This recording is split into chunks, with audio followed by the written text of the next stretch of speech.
Hello बच्चा लोग, welcome to गणित अंक। बच्चों, क्रिसमस ईव, न्यू ईयर आ गया। सर जनवरी का महीना आ गया, फेब भी आ गया, अब जेई मेंस है, फिर उसके बाद में बोर्ड्स एग्जाम है, प्रैक्टिकल्स है, बहुत कुछ है, बहुत स्ट्रेस्ड फील कर रहा हूँ।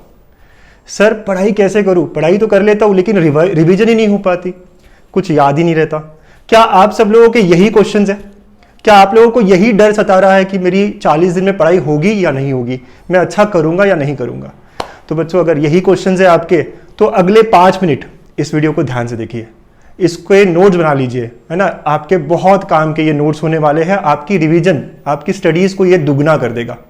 तो चलिए स्टार्ट करते हैं एक बात से।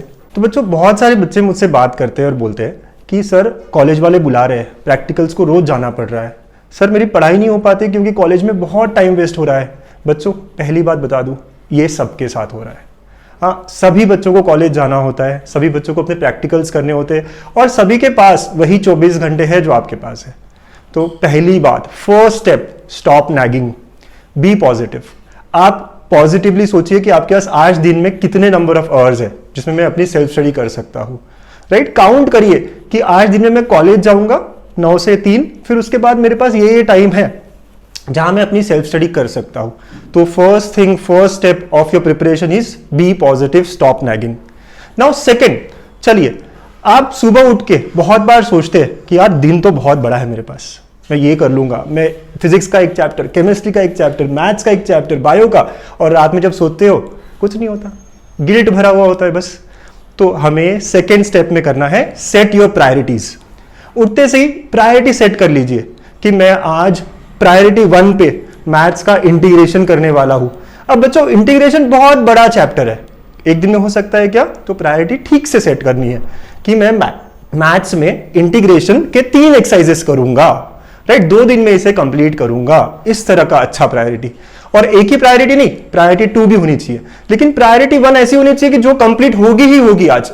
अगर मेरे पास 5 आवर्स है आज पढ़ाई के, तो 3 से 3.5 घंटा मैं सिर्फ प्रायोरिटी 1 को देने वाला हूं, और प्रायोरिटी 2 रहेगा हमारा कि मैं फिजिक्स में इलेक्ट्रोस्टैटिक्स कर लूंगा, या फिर मैं केमिस्ट्री में ऑर्गेनिक केमिस्ट्री पढ़ लूंगा, what ever it is for you. तो प्रायोरिटी सेट करिए। बहुत सारे बच्चे ये भी पूछते हैं, सर एक सब्जेक्ट करना चाहिए, 2 करने चाहिए या 3 करने चाहिए एक दिन में?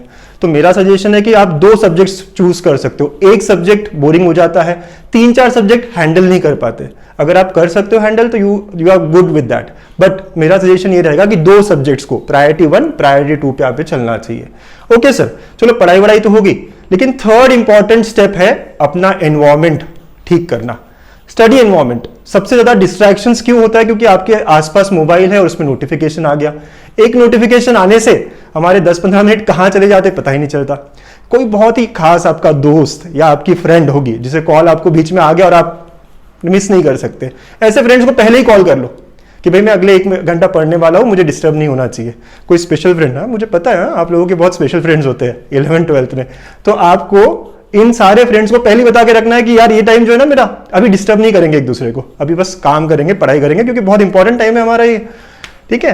तो आप लोगों को जो डिस्ट्रैक्शन है, जो स्टडी एनवायरनमेंट है, उसे ठीक करना है। आसपास लैपटॉप नहीं, आसपास कोई खाने पीने की चीज नहीं, अगला 1 घंटा मेरा ईमानदारी का पढ़ाई का है, राइट। तो प्रायोरिटी सेट कर ली हमने और स्टडी एनवायरनमेंट डिस्ट्रैक्शंस को खत्म किया। This is our step 3।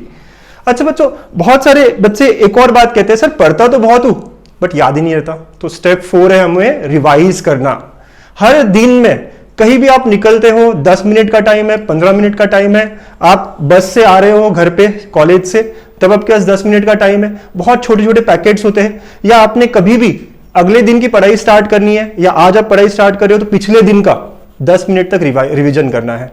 Basically याद रखने का एक ही तरीका है, कितनी बार आप रिपीटेशन कर रहे हो। अगर आप रिपीट करते रहोगे, अगर आप रिवीजन करते रहोगे, राइट, अगर आप बार बार पढ़ते रहोगे तो आपको वो याद ज्यादा रहेगा। और हाँ, एक और बात, सिर्फ पढ़ना मतलब ड्रीम में रहना, तो उसको रियलिटी में लाना है। कैसे? जितना आपने पढ़ा 10-20% लिख लो। मैंने एक चैप्टर पूरा रिवाइज कर लिया सर, तो उसमें जो इंपॉर्टेंट पॉइंट्स है उसे लिख डालो, है ना। एक पेज निकालो, 5 मिनट में लिख डालो, तो आपका वो जो है याद रहने का जो एक प्रॉब्लम है वो एक सॉर्ट हो जाएगा। बहुत बड़ा प्रॉब्लम है, बहुत बड़ा दिक्कत है, हर बच्चा मुझसे ये कहता है कि सर याद ही नहीं रहता। तो step 4, you should revise. And step 5, how to avoid procrastination. अब प्रोकास्टिनेशन सर सबसे बड़ी चीज है कि नहीं अब मैं आज नहीं कल कर लूंगा, बहुत दिन है, 40 दिन है, 40 दिन का एक साथ प्लान बनाइए, राइट। यहां से हमारे पास अगर 45 डेज है, क्योंकि प्रैक्टिकल एग्जाम्स भी आएगी बीच में, तो 45 डेज में मैं कौन से दिन कौन से चैप्टर्स करूंगा, एक बार 1-2 घंटा बैठी, है ना, और लिख लीजिए कि मैं 1 तारीख से अगर स्टार्ट कर रहा हूं तो 1 और 2 को मैं इंटीग्रेशन करूंगा, 3 और 4 को मैं और कोई चैप्टर करूंगा, एक पूरा प्लान फिजिक्स, केमिस्ट्री, मैथ्स बना लीजिए। इससे क्या होगा कि अगर आपने 1-2 तारीख को कुछ किया नहीं तो आपको पता होगा यार अगर नहीं किया तो आगे मेरे पास कोई दिन नहीं है, प्रोक्रेस्टिनेट नहीं कर सकता मैं, right. You will be aware of your situation कि पूरे 45-50 दिन में हमारे पास कोई टाइम नहीं है जहां मैं इसको एडजस्ट कर सकूं, और उससे प्रोक्रेस्टिनेशन आपकी बिल्कुल कम हो जाएगी बच्चों। तो 5th पॉइंट है कि यू शुड अवॉइड प्रोक्रेस्टिनेशन, और उसके लिए आपको पूरा 45 दिन प्लान करना है। अगर आपको लगता है कि ये 45 डेज का प्लानिंग आपसे नहीं होगा तो आप कमेंट कर दीजिए, I am there with you, right. अगला वीडियो उस पर आ जाएगा, राइट। आपकी हेल्प करने के लिए तो हम यहाँ हैं, ठीक है। तो आपको ये 5 स्टेप्स पूरे फॉलो करने हैं जो मैंने कहे, राइट। सबसे पहला आपको नैगिंग छोड़नी है, पॉजिटिव रहना है। नंबर 2 आपको प्रायोरिटीज सेट करनी है, P1 P2, राइट। नंबर 3 आपको अपना स्टडी एनवायरनमेंट, डिस्ट्रैक्शंस हटाने हैं। नंबर 4 आपको रिवाइज करना है, और नंबर 5 प्रोक्रेस्टिनेशन को हटाना है। अगर आप ये 5 चीज करते हो तो आपकी जो पढ़ाई है, आपकी जो रिवीजन है, आपकी जो प्रिपरेशन है वो दुगना हो जाएगा, आप बिल्कुल अच्छा स्कोर करेंगे, that is for sure. So all the best for your future. हाँ, एग्जाम्स अगले 2 महीने में बहुत सारी है, तो ठीक से प्लान करिए and act accordingly. Thank you.